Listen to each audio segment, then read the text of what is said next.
Ito yung itatanim natin doon sa yung bakante. Kaso inantay nating magkaugat. Diba? Ayan, may ugat na siya. Kaso maiksi pa. Kailangan medyo mahaba-haba para mailipat na natin doon sa bakante na yun. Pwede na to. Pwede na pala to ilipat. Kasi may na siya. May ugat na. Pero hindi pa masyado lahat. Baba pa kasi yung Chinese kangkong. Yan. Nakaano siya sa tubig. May tubig. Para panglipat natin doon yung ugat niya nakaano na. Ready na. Dito natin ililipat. Bago tayong Yan. Bago yan.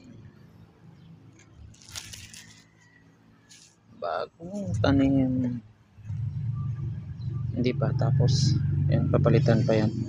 Hanggang doon yung bisil na yan. Papalitan din natin yan. Kaso hindi pa natapos. Ito yung yan, ito yung tapos na.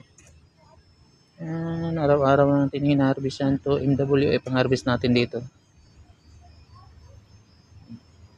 Yan. Kailan lang. Pero ang harvest nito MWF.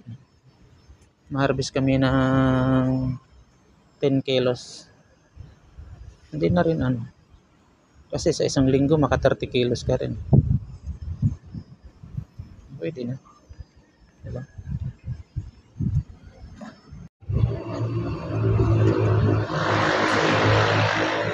Okay, so harvest ng mga pugi Sila yung nanalo sa bid.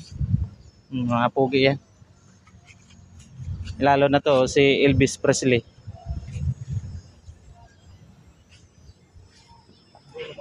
Si Bruno. Ay. Oh, ito. Nakabumunga pa. Bilis nagbunga, kakaano lang, tanim lang. Baka pagdating ng Neapolis. Yan, antok pa si Pugi Panahinga nga pa. Adios mga amigos.